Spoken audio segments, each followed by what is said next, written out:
Alright, welcome back to Scouching's Prospect Pipeline series. Today we are looking at the team that it seems everybody wants to make fun of these days, and that's the Buffalo Sabres. Now, their on-ice product in the NHL I think leaves a lot to be desired. With all things considered, I think the Sabres have done a pretty decent job building a good pipeline of players. It's almost to the point where I feel like they're almost in a situation like Seattle is, where they're kind of lacking a few really high-octane NHL-level talents, and they've drafted so much over the years where maybe there's a deal or two to be made where they move some of these guys and make an upgrade on their NHL roster. But hey, the Buffalo Sabres are doing what they're doing, and we'll see how it goes in the NHL, but they still have these guys, and it's an interesting group, so let's take a look. It might be a little bit controversial, but there's nobody in the core category. I had Consta Hellenius there last year, and I would say he really pushes the boundaries of what I would consider the depth category here, but I've always felt Hellenius just slots in as a really good third-line center in the NHL one day, and I feel like his rookie season in Rochester, especially for an 18-year-old, indicated a good future for him. Now, I just don't know if it's going to be enough pace and enough size and enough energy in his game to really be a guy that you definitely don't want to trade in the NHL, but still a really solid everyday center to play down your lineup a little bit. A really smart passer, really smart playmaker, just a really solid hockey player all around, and a really promising rookie season in the AHL. Honestly, another year of really good results, taking a step up in his production. He could easily find his way back into the core tier for me. It's just a matter of how much I value his profile in the NHL, but a really good season, and I think he really rides the line. But the rest of these guys, I think,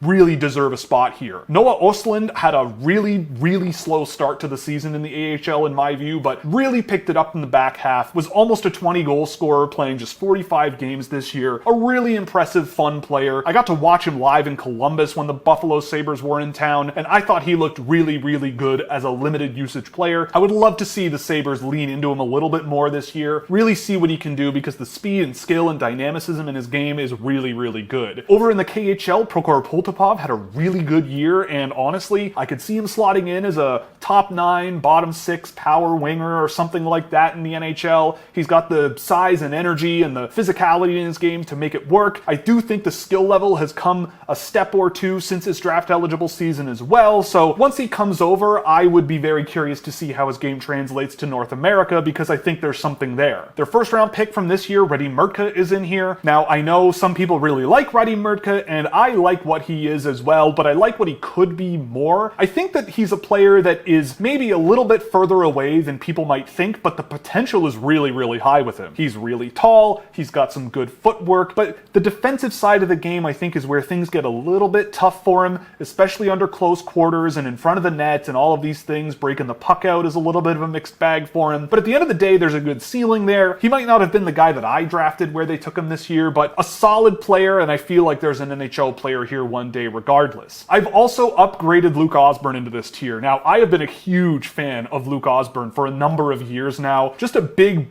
time cheerleader of him. Keep in mind, he's very young. He is very close to being a first-time draft eligible this past season, and there is definitely a lot of universes where if he were eligible for 2025, he very well could be a guy drafted significantly higher than where the Buffalo Sabres took him. This is a guy who went back to the USHL this year, played with Youngstown, played a ton, and really took a big step forward with his offensive game. He's always been an excellent skater with great awareness on both sides of the puck in my opinion, covers ice really well, makes solid plays almost all of the time, and it just was a matter of that close quarters defending coming a little bit of a ways and really sort of pushing his limits offensively to see him produce a little more, because you definitely saw the potential there, and I'm really happy that it's starting to come out. I've grown to really like Luke Osborne's potential, and I'm growing a little more confident that at some point we see him be one of these defensemen that kind of play that skill first, skating first style of efficient defending that might not be as sexy as maybe some other players that are out there in the NHL, but just goes out and plays solid hockey, and to me that's valuable. Down in the maybes category, there's a lot of guys here. There's been a few that I've also upgraded from the tier below this, and most notably Steven Sidarian and Jake Richard after some very good seasons in the NCAA this year, especially especially Jake Richard. He's a guy that I've watched over a number of years, and I think there's a good skill level there, but it just hadn't all come together, and I think this past season he was given a lot of time with the University of Connecticut, and I thought he looked pretty darn good doing it. Adam Kleber is down from the depth tier here. I still feel like he's gonna play. There's gonna be a coach that's gonna give a guy like him NHL minutes. I did think he was pretty solid at the World Junior this year, but in terms of an everyday overall impact defenseman that brings a little bit more than just safe, responsible defending, I'm not sure that's quite there with Kleber right now, and I feel like it's a little bit up in the air exactly what his upside is gonna be. And when watching him and watching a guy like Luke Osborne this year, I was always more drawn to a guy like Osborne, and so for me, they've swapped places. But there's a lot of other really good players in here. I've got Anton Wahlberg in this group, I've got Isaac Racine in this group. I think these two players, especially Racine, the clock is starting to really tick on their NHL potential. Racine just hasn't quite put it together yet. He is in his last year of eligibility as a prospect on my list, but I still believe that you give him some time, you might end up with a decent NHL player there, as I think he's learned a little bit of how to fit in as a member of a system rather than a really individually talented player, but we will see where that goes this season. It'll be a big year for him. There's also a number of goaltenders in here. We've got Topias Leinonen, who I thought was pretty good in Hockeyallsvenskan this year. Ryerson Leanders had a pretty solid year back with Brantford. Evgeny Prokhorov and Scott Ratzlaff are two goaltenders in here as well that have been pretty solid. Interesting bets in net for them. And then beyond that, there's a few guys they drafted this year. I wanted to talk about Ryan Ruchinski, who is just so much fun to watch. Honestly, the type of 7th round pick that I would easily put my name behind and just take a swing on. Really dynamic, really skilled, high pace, high energy, high fun factor player. I can't help but think that they watched Luke Osborne with Youngstown this year and last year and just had Ruchinski in the back of their mind as a guy to maybe take a swing on, because he is a really exciting player and I think could maybe become a really exciting college player, and from there, who knows. Ashton Schultz, I could say very similar things. I was a little less impressed with Ashton Schultz overall this year, but his skill level is really nuts when it really pops, and I could say the same thing about Melvin Novotny. The top end with these guys is really great, and I hope that that trend continues. In the bottom tier, there, again, as usual, is not a whole lot I really want to go over. It's just a bunch of dudes. I know Maxim Sturbak is a guy who has his fans, but I still think that he's still got a ways to go before being an NHL level prospect. But another solid season in Michigan State, maybe he could turn out to be something, but over the years, I just have never really seen it with him. I could say similar things about teammate Patrick Geary. I think he's okay, but again, an NHL player, not so sure. Matus Kuharczyk, the guy they drafted this past year from the Czech Republic, also a pretty decent player, but again, NHL likelihood with all these guys, it's a mixed bag, I would say. There's a lot of older guys that are okay AHL players, but it's not over for these guys, and we'll see where this season goes. So for the Sabres, they're getting a 2B. It's a rock solid group of players here. I'm not sure there's anything that's like top 6 super high-end NHL player with a level of certainty that I can really get behind, but I think there's a lot of players that could fill out the middle of your lineup, maybe chip in as your depth guys here and there, playing certain roles really well, and then there are some guys in here that are just really, really good swings for the fences that I really respect. Noah Östlund might be the best example of that. The upside in his game is enormous, and I was really pleased to see him really take a big step in the second half of this past season in the AHL, and I hope that he sticks in the NHL a lot more. And the other guys that they took swings on this past year, Ashton Schultz, Melvin Novotny, and Ryan Ruchinski specifically, are interesting swings. Adam Kleber is an interesting bet as maybe a lower upside, but maybe a safer floor depth guy down the road. There's just a lot to really like about a lot of these players that they've added over the years. It's just going to be a matter of turning them into everyday NHL players and turning the fortunes around of the NHL club, because they have really struggled over the last little while, and I think there are some guys here that will help pull them out of the basement, but I feel like they still lack that real game-changing ability on their NHL roster, so hopefully some of these guys outperform my expectations and really bring them back to the playoffs, because I've said this before in this series, but the NHL is better when the Buffalo Sabres are good. I remember when I was a kid, they were good then, and